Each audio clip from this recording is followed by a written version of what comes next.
Oh, hey guys. What's going on, everyone? Hope everyone's having a good week and you're off to a good start here to the week itself. Another edition of the Chronicles V coming at you. This cloudy, overcast morning here, but a lot of people out and about going to work and getting things done. But just want to come at you this morning for tonight. I've got a soccer game tonight.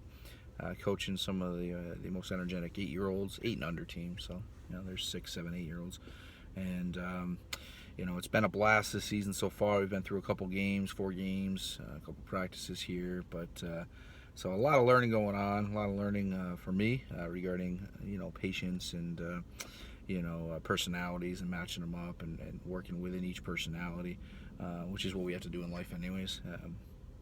Manage our patience, which isn't always easy, especially for adults, and myself included.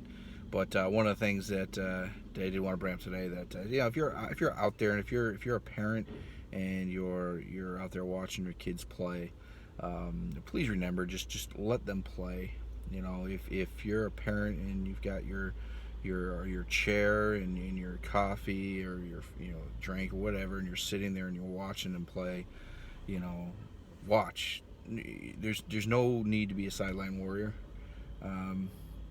When you're there for your child, you're there to watch their development, to see the joy in their faces, to play a game, not to hear your whining voice screaming from the sidelines, he got pushed or she got pushed, or he's he wasn't out of bounds or she wasn't out of bounds. Leave that to the referees in soccer.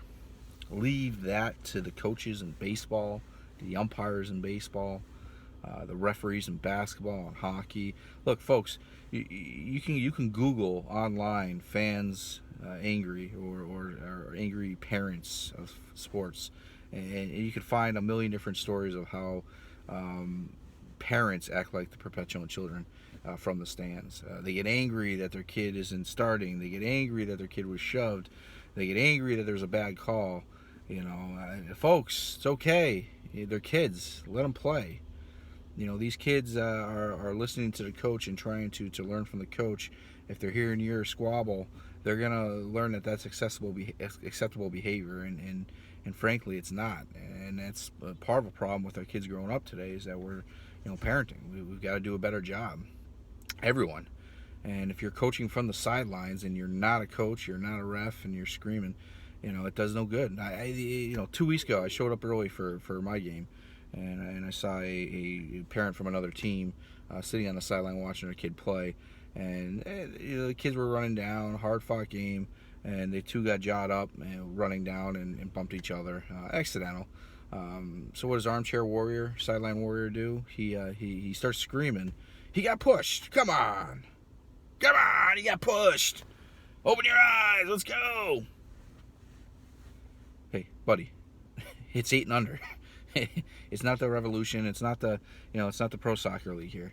And he's getting all angry, and he's looking around for support. The Sideline Warrior, gonna make a big scene, and look around, doing one of these, looking for someone to support his theory of the kid got pushed, when all the other parents are kind of looking around at him, saying like, buddy, relax, you're an adult, calm down. It's 8 and under soccer, and it was accidental. It just leads me to my point. Don't be that guy on that sideline. Don't be that sideline warrior mutant that's just screaming at the referee. And by the way, in 8 and under, in some of these leagues, these kids who are reffing are teenagers. Volunteer sport, and whether it be baseball, soccer, basketball, these are volunteers that are coming out to make sure that your kids can play in a safe environment, in a competitive environment, within the rules, and give them a chance to excel. So if you want to be a sideline warrior and you want to be a weekend warrior or whatever, and scream from the sidelines, feel good, and look for support, and sign that volunteer form, get involved and coach or be a ref, and you can make those calls, and you could be the one to help make change.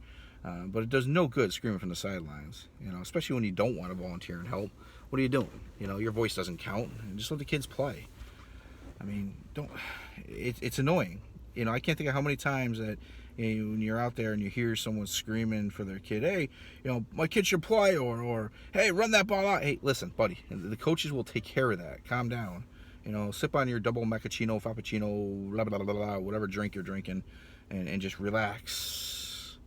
Take time out. Enjoy it. Watch your kid excel, or not excel. Maybe your kid's not excelling and you need to work on them at home. Some of these parents today, what they'll do is they'll take their kid and they'll watch them play, but when they get home, they won't practice with them or they won't play with them, and that's where the kids fail. They don't learn. If he's getting pushed around on that field, that sideline warrior, you think they think that mutant took the kid home and said, hey, you got pushed around a lot.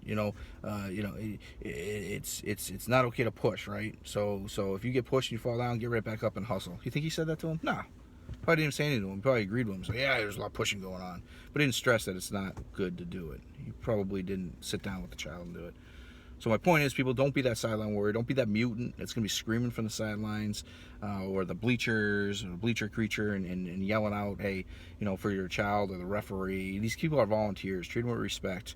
They don't turn around and yell at you for being a mutant on a sideline yelling. Just relax. Okay, don't be that guy, folks. That's my main message today.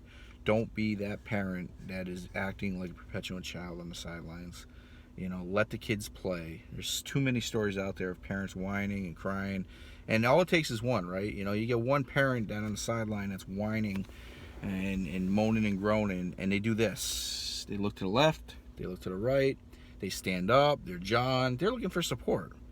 So if you're sitting next to these people, don't jaw into them, even if it's a bad call. Just watch the game. Don't give this mutant any ammunition to fire off and feel like a big man and be the leader of the game, because that's what we do, right? I mean, folks, that's what people do. They stand up on their soapbox looking for an audience and a chain of people to get behind their point, whether it's right or wrong. If it's a bad call, let the refs call it. Shake your head, do it in silence, whatever, and then talk to your kid after the game. Say, hey, it was a bad call, but keep hustling. That's positive reinforcement. Don't be that mutant in the stands or anything. Just waiting to scream out, looking for an audience, because you're not going to get an audience. Come on, man. This isn't like middle school. Anyways, that's enough for for today's another edition of Chronicles of E. Hope everyone's doing well. We'll look forward to the next one coming up soon, and buckle up, because there's a lot more out there and a lot more to share. So if you like it, subscribe. You can see some of the new videos coming up. It's only going to get better, folks. This pointless drivel has been terrible so far. I can't say it's going to improve much, but in life we'll get better. So buckle up and enjoy it if you watch it. If you don't watch it.